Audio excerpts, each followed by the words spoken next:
Hey everyone, welcome to another top 10 list. This is the conclusion of my top 10 slash 30 slash 33 most expensive notes. I started off with 3 honorable mentions, and week one I did notes 30 through 21.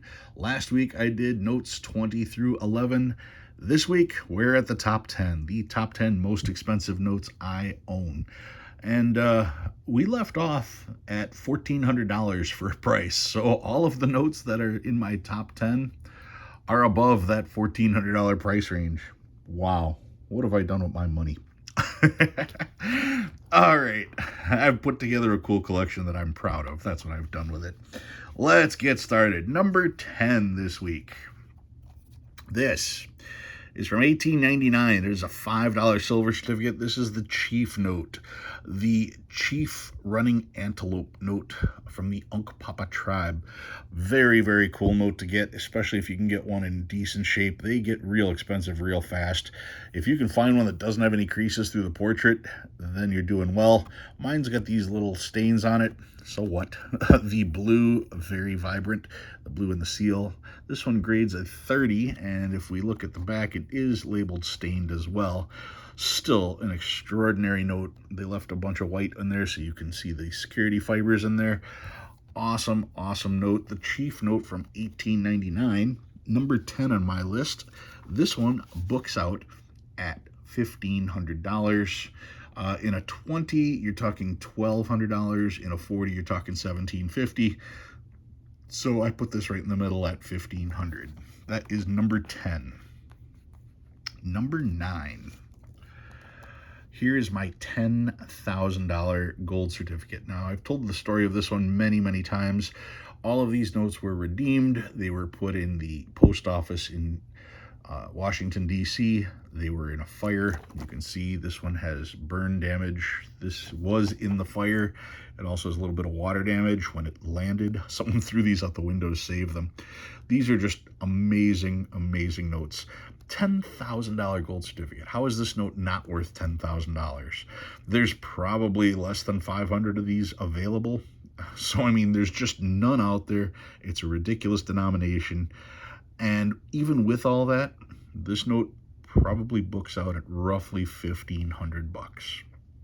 I had to get one when I saw one for the price. I wanted one with the burn damage because that's part of the story. Gotta have it.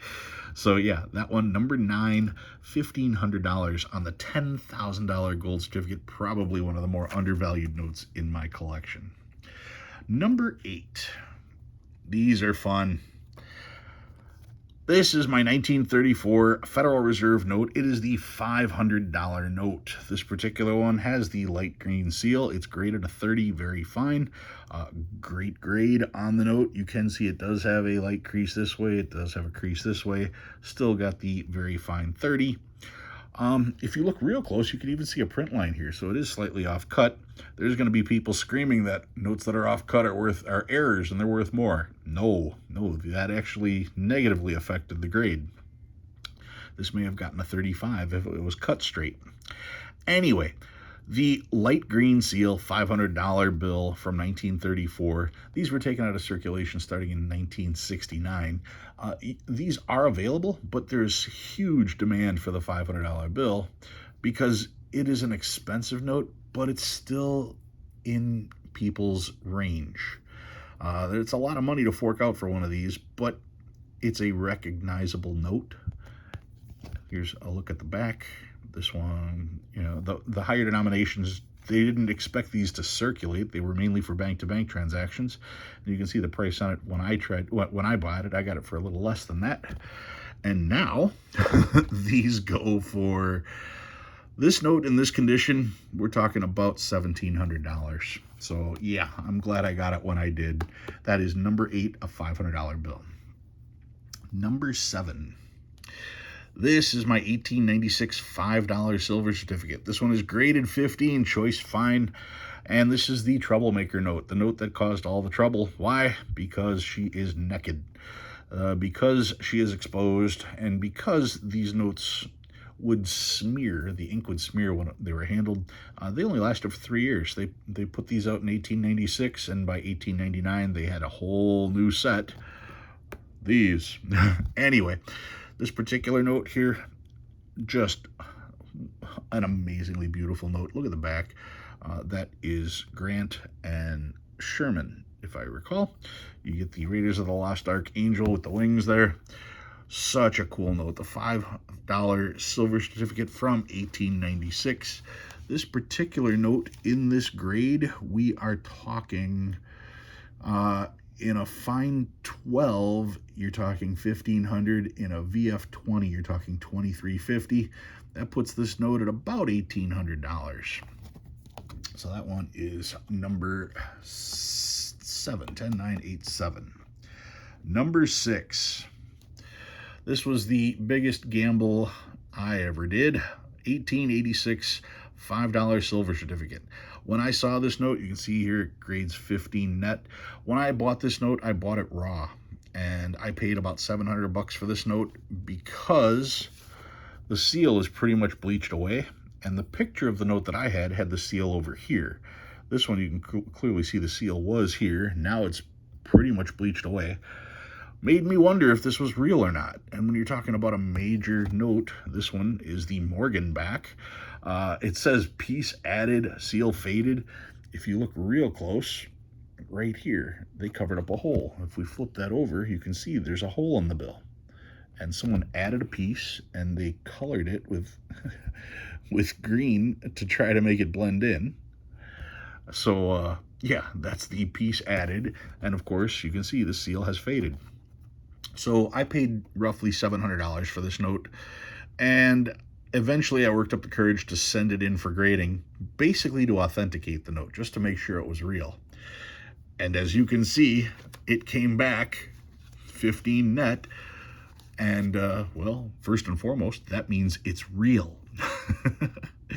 This particular note, the 1886 $5 silver certificate, the Morgan back note, in a VG 8 books out at $1,500. In a VF 20 books out at $2,500. So with this one being a 15, I put it right in the middle. We're talking $2,000 for this note, and that's pretty good for a $700 purchase. 1886 $5 silver certificate. That's number 6. Number 5. The first educational note that I bought this one and immediately had him send it in for grading. It was an 1896 $2 silver certificate. This note is bright, it's crisp, it's beautiful. That's why I wanted him to send it in. And he was like, "Are you sure? You sure you want this sent in?" And I was questioning why.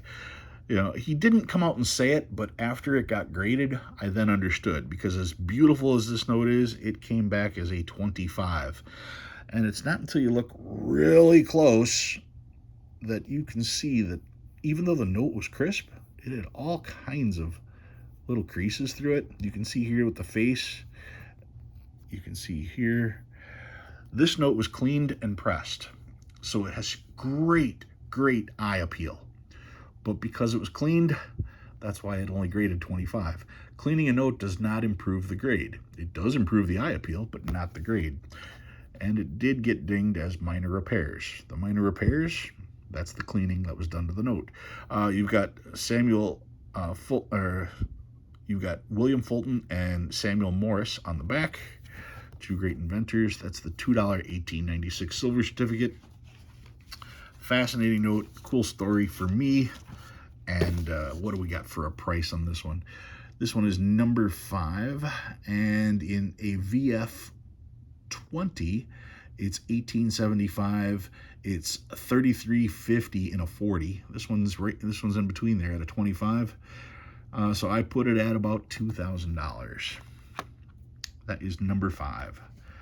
Number 4. Just amazing that I'm stunned at some of the values, and you know, considering I've already shown 2 notes that are $2,000 and we're still 4 notes to go. This is my Lazy Deuce, graded 8 net, very good. This one's from Providence, Rhode Island. It has the 2 laying on its side, thus the name Lazy Deuce. This is from the original charter period. The first charter period is 1865. The original set is these, and then the by 1875 they put the date on them. And this one, 1875, they also listed the charter number. This one, you can see, doesn't have a charter number on it, so it's part of the original series. You can see it flat out says original, so you know which series. There's the original and then the 1875 series. So this is the early series. The back, not in the greatest shape. I don't care. US on one side. This is a Rhode Island seal over on this side here. And you can see it says repaired, overprint redrawn. Looking at it, it looks like here's where the repair was. I don't care. It's a Lazy Deuce. Even a Lazy Deuce graded 8 in a sleeve, so I know it's the real thing. That's the important part to me when it comes to notes this big. This one graded, I'm looking at the wrong thing. This one graded an 8 net. Where is it? The 1865 $2 national banknote, even in this condition, $2,250. That one is number 4. Number 3. Made the list. Of course, you guys knew this was on the list somewhere. Probably thought it was higher. This is the 1905 $20 gold certificate, otherwise known as the Technicolor note. The Technicolor note, this was only in 1905. You can see the yellow in the background here. The 20 is also in yellow. In gold coin is also in yellow. Really cool 20 symbol here. With the red and the yellow on the clean notes anyway, it turns bright orange. The back of this has the goldfish orange back, not in the greatest of shape, but even in this condition, that's the impressive thing, because even that, and you look at the roughness of the top as well, roughness of the bottom, still graded by a fine 12 by PCGS. Very cool note. Does list the minor edge damage and rust stains. That's fine, not a problem. This note in a fine 12, grades at 12. A 12 books out, let's see, where is it? Number 3, there it is. A 12 is listed at $2,500 in the book. That's number 3. Number 2, here is a $1,000 bill. This particular $1,000 bill is from the 1934 A series from Chicago, so it's one of the more common notes. It's in fairly decent condition. You're talking Grover Cleveland on the particular note. Most people didn't know that we had $1,000 notes. These weren't necessarily made for circulation, but if the bank had them, they'd be happy to give them to you if you had the $1,000. You can see the price on it that I paid back in the day. Pretty good steal for me, because now the $1,000 bills, even in this condition, this one is number 2 on the list, second most expensive note that I own. In this condition, you're talking roughly $2,700 for this particular note. You're going to struggle to find them for under $3,000 in any presentable shape. People just don't want to let them go. They are very popular. That's number 2. And finally, number 1. The most expensive note that I own. I had to get this one for all kinds of reasons. This one here is the 1923 $10 legal tender. $10 note featuring Andrew Jackson on there. Very reminiscent of the small size 20 with the swirl patterns that they use down below. The familiar picture of Jackson, like I said, you'd expect this to be on a 20. That's because he wasn't on the 20 to start with, but I mean, we're just used to seeing that 20. You've got the Roman numeral in red, the red letters here. The most important part of this note, though, is on the back. These little circles gave it the nickname the poker chip. And considering I am a poker player and I was a poker dealer for 16 years, how do I not get a banknote that has poker in the name? Have to get a poker chip. This is the most expensive note that I own. In a grade 20, this one's a grade 20, it's very fine. It has no marks on the back. That makes it very easy to determine the value. Book on this, on a grade 20, is $3,000. That is the most expensive note that I own. Those were the most expensive top 10. If you add up the values on all of the notes that I have presented in these videos, you're going to be over $33,000. I didn't spend that much. Luckily, I bought a lot of these notes before the big jump. But needless to say, I still have quite a bit invested. And I have the feeling they're only going to be going up. All right, guys, if you learned anything new, go ahead and hit that like button. If you like what you see and want to see more, please subscribe. Love reading all your comments. Thank you very much for watching. I'll see you next time.